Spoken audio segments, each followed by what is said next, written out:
अपने बच्चों को कहाँ से बताऊं कि पापा नहीं है, पापा नहीं है। शाम होती पूछती मम्मी पापा कहाँ है, सारा दिन हो जाता है रोते रोते। कहाँ से ला के दूं मैं पापा, कहाँ से ला के दूं इन्हें खाने के लिए। 4 बेटी 1 बेटा कैसे पालूंगी, मुझे कुछ आता भी नहीं बाबू, कैसे करूंगी मैं, आप बताओ। मेरे बच्चों के सर से साया उठा लिया, मेरी आंखों के सामने मेरा घर लुट रहा था, मैं कुछ भी नहीं कर पाई।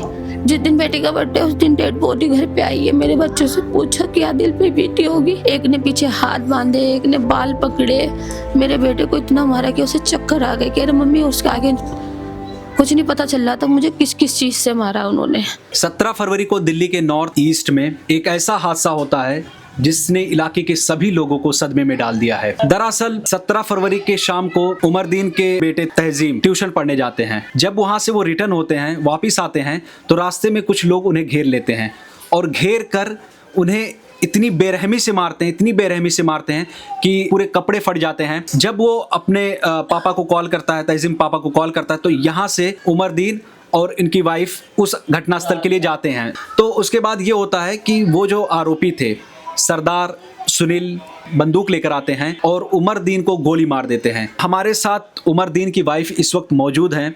हम इनसे बातचीत करेंगे और जानेंगे कि आखिर उस दिन क्या हुआ था। 17 फरवरी मेरे लिए सबसे भयानक दिन था। वो मेरी शादी की सालगिरह थी। दूसरे दिन मेरे बेटे का बर्थडे भी था।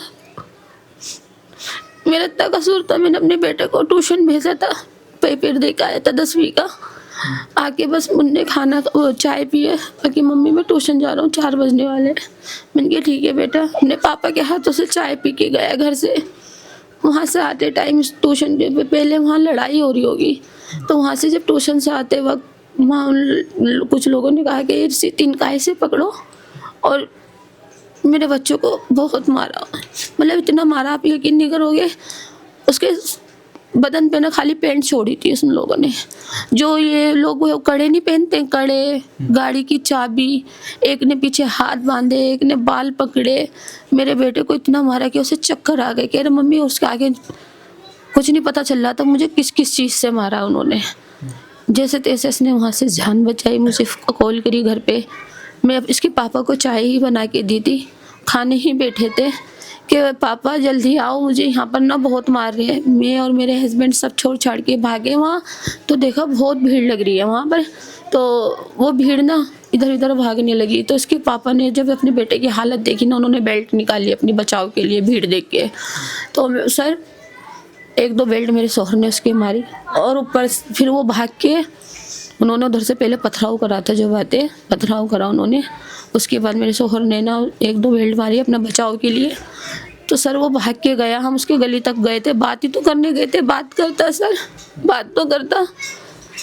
उसकी गली के कोने तक पहुँचे हम, उधर से ना ताबड़तोड़ गोलियाँ चलाता हुआ आया। आप यकीन नहीं करोगे, आंखों के आगे अंधेरा आ गया उसकी जब वो गोली चलाता हुआ रहा था। मगर हमें ये नहीं पता था गोली चला रहा है। मतलब सर उनने फायरिंग ऐसे करता हुआ आया था, हम सामने ऐसे खड़े हैं जैसे हमें कुछ होने का ही नहीं है। फिर जब ज़्यादा ही पास आया, जब हमें लगा हाँ अब ये मैं चीख रही हूँ, मत मार मत मार मत मार। पहले मेरी तरफ ऐसे लहराई, फिर मेरे बेटे की तरफ लहराई, फिर मेरे शौहर की तरफ लहराई। शौहर की तो मेरे मैं से चलाता हुआ रहा था, मेरे शौहर ऐसे ऐसे बचते बचाते, फिर भी मेरे शौहर ने बेल्ट से ना कवर भी करा कि मुझे ना लगे गोली। मगर उसने आखिरकार सीने पे गोली उसने मारी दी। उस दिन ऐसा क्या हुआ था, मतलब इनकी क्या पहले से कोई लड़ाई थी नहीं। जिसकी वजह से तहजीम को उन लोगों ने रास्ते में रोका और मारने लगे? नहीं, कभी भी कुछ नहीं, कभी कुछ भी लड़ाई नहीं, कोई बात नहीं। सर मुझे तो पता भी उस दिन चला है कि है ना ये यहाँ का ना क्रिमिनल दादा है यहाँ का। अगर पता होती मुझे ऐसा है तो मैं जाती ही नहीं। मैं इसलिए चली गई थी पूछने कि आज इतना मारा है, क्योंकि स्कूल उधर जाता है, कभी फिर मारे। बताओ, एक माँ बाप यही तो करेंगे ना, आप भी तो किसी के बेटे हो, पूछेगा कोई माँ बाप। यही गलती थी मेरे बच्चे की बस। तो जब आप घटनास्थल पे पहुंची, आपने तहजीम को देखा, तो उस वक्त उसकी हालत कैसी थी? इतना डरा हुआ था ना वो, मैं बयान नहीं कर सकती। ये समझ लो दिन का डरा हुआ, वो आज तक इतना डरा हुआ कि बाहर नहीं जाने का दिल कर रहा उसका, डर के मारे। और मुझे डर है सर उससे, कि जब मेरे शोहर को मार सकता है जो उसके साथ के, चलो उसको तो ये पकड़ लेंगे, बंद कर देंगे, ठीक है, जो उसके साथ के फिर उससे भी तो डर है ना मुझे। तो मैं यही चाहती हूँ उन्हें भी पकड़ा जाए इनके साथ साथ, क्योंकि मुझे मेरे बच्चों को खतरा है, जो मेरे आदमी को मार सकते हैं सरेआम मेरे बच्चों के सर से साया उठा लिया। मेरे कोई अभी तक मदद भी नहीं करने आया कि सरकार ने वीडियो नहीं देखी होगी, मेरा सभी पत्रकार साथ दे रहे हैं। इतनी तो आवाज़ पहुँचाओ कि मुझे मेरे बच्चों के लिए कुछ सहारा मिले। और मैं यही भी चाहती हूँ कि इसके घर पर जब्त होना चाहिए, बिल्डोजर चलना चाहिए। मैं आप सबसे यही कहना, मेरी इतनी आवाज़ पहुँचाइए कि आज मेरा घर उजाड़ा है ना, किसी और बहन का घर ना उजड़े, किसी का बाप का साया ना उड़े, क्योंकि मेरे को पता है मेरी 4 बेटी 1 बेटा कैसे पालूंगी। मुझे कुछ आता भी नहीं बाबू, कैसे करूँगी मैं, आप बताओ। त्योहार का टाइम है, घर पे सबके माँ बाप घर पे, मेरे बच्चों के सर पे साया नहीं है। मुझे पता है शाम होती कैसे काटने को आता है, मुझे पता है बाबू, सारा दिन हो जाता है रोते रोते, कहाँ से ला के दूँ मैं पापा, कहाँ से ला के दूँ इन्हें खाने के लिए। मुझे पता है बाबू, आज 4-5 दिन हो गए, अपने बच्चों को कहाँ से बताऊँ कि पापा नहीं है, अब पापा नहीं है। अब शाम होती पूछती मम्मी पापा कहाँ है। बेटे को तो पता है, इनको नहीं पता, छोटे छोटे से है। बस मैं आपसे ये कहती हूँ मुझे इंसाफ दिलवाइए, अब इंसाफ दिलवाइए सरकार से कि मेरी मदद करे। मेरी छोटी छोटी बच्ची है बाबू। जब गोली चल रही थी, ये लोग गोली चला रहे थे, तो उस वक्त आप कहाँ थी? मेरी आंखों के सामने चल रही थी, मेरी आंखों के सामने मेरा घर लुट रहा था। मैं कुछ भी नहीं कर पाई, क्योंकि पहले मेरी तरफ ले रहा है, पहले सामने से 2 फायरिंग करता हुआ है, फिर उस आगे को आया है। मैं उधर से चिल्लाई भाई नहीं भाई ऐसा मत करो। जब उसने 2 फायरिंग करी तो मेरी तरफ से यूँ हटा के उधर को लहराई, इधर को लहराई, फिर मेरे शौहर के सीधा दिल पे मार दी। मारने के बाद वो उससे बच के भागे। मैं सोच रही बच गया, अल्लाह तेरा शुक्र है।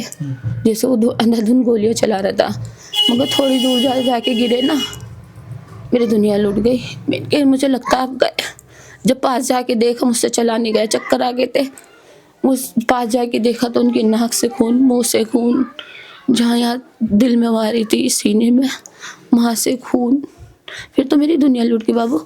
मैंने दुपट्टा बांधा फटाफट, एक भैया से ऑटो वालों से मदद ली और सीधा जीटीवी आधे रास्ते में बस लंबी लंबी सांसें ली उन्होंने। इतना जीटीवी लेके गई, उन्होंने ट्रीटमेंट देखा। मुझे तो रास्ते में उन्होंने साथ छोड़ दिया था। अच्छा, रास्ते में ही साथ छोड़ दिया था। तो उन्होंने फिर भी सोचा कुछ हो जाए, उन्होंने कोशिश करी अस्पताल वालों ने, मगर थोड़े 2-4 मिनट बाद किया जवाब नहीं है, फिर सीधे इस पे लगी है ना सीने में, तो कुछ नहीं हो सकता। जिस दिन उमरदीन की हत्या की गई उसी दिन आपकी एनिवर्सरी भी थी जी। तो आपके लिए ये कितना दुखमयी लम्हा हो गया कि मैंने यही कहा अल्लाह काशी दिन वापस ना आता, ये तारीख ना आती कभी। मैंने अल्लाह से यही कहा अल्लाह ये तारीख ही नहीं आती तो मेरा घर ना जाता, मगर अल्लाह ने जिस टाइम जिसकी लिख दी है। मेरे से पूछो ना, उस दिन मेरी एनिवर्सरी भी, कल दूसरे दिन मेरे बेटी का बर्थडे भी था। बेटी कही मम्मी पापा बिरयानी बनाने को कह रहे थे, क्या इनके पापा ही नहीं रहे। जिस दिन बेटी का बर्थडे उस दिन डेड बॉडी घर पे आई है। मेरे बच्चों से पूछा क्या दिल पे बीती होगी मेरे बच्चों की। मैं यही कहना चाहती हूँ बाबू, इतनी दूर आवाज़ पहुँचाइए मेरी जितना हो सके कि ऐसे मुजरिमों को बेल नहीं मिलनी चाहिए, क्योंकि इनके हौसले बुलंद हो जाते हैं आके।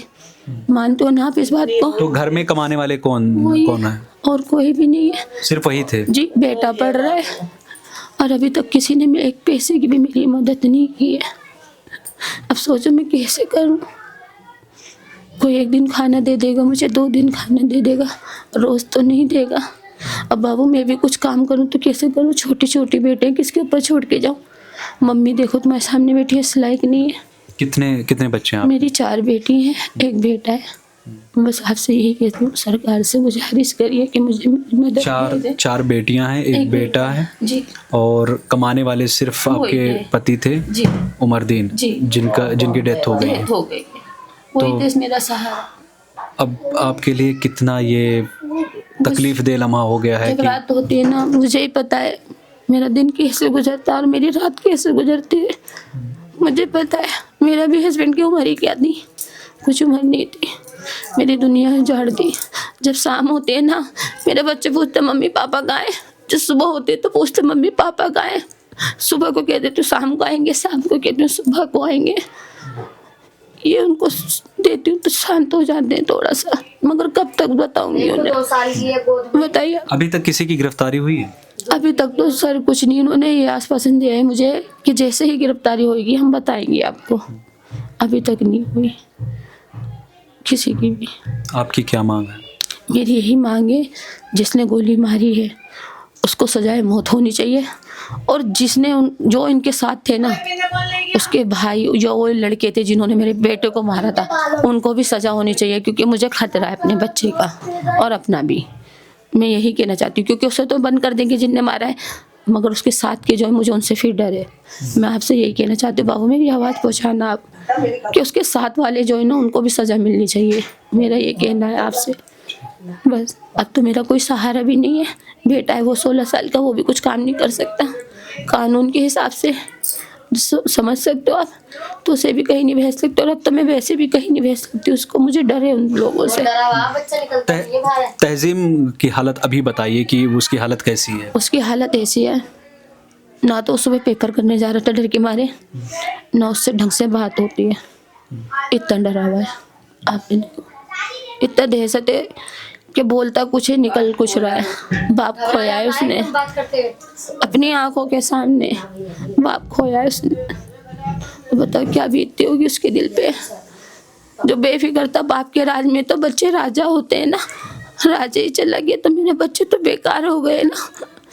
चाहे बाप कमाए भी नहीं, सामने रहता है ना, फिर कितना असर होता है बच्चों पे। उनने मेरी दुनिया उजाड़ दी। मेरे बच्चों से पूछो, अभी तो खेलने कूद रहे, शाम होती है तो कह देते बेटे सुबह को आएंगे, सुबह होती है तो शाम को आएंगे। कहाँ से लाके उनने तो उजाड़ दिया। बस मैं सरकार से यही कहती हूँ, जैसे मेरा घर उजाड़ा है ना, इनका भी घर उजड़ना चाहिए। जैसे योगी जी ने कर रखा है वहाँ पर, ऐसे ही इसका घर जब्त करना चाहिए, प्रॉपर्टी जब्त करनी चाहिए, बुलडोजर चलना चाहिए, और मुझे मेरे बच्चों के लिए सरकार को हक में कुछ करना चाहिए।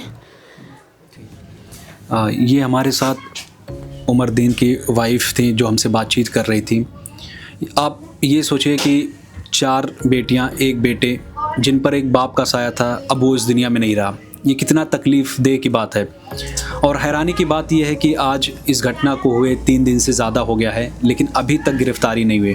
पुलिस ने FIR दर्ज कर लिया है, लेकिन कोई भी गिरफ्तारी अभी तक नहीं हुई है। जब भी कोई घटना होती है उस पर FIR देर से दर्ज होती है, और FIR अगर दर्ज भी हो जाती है तो कार्रवाई नहीं होती है।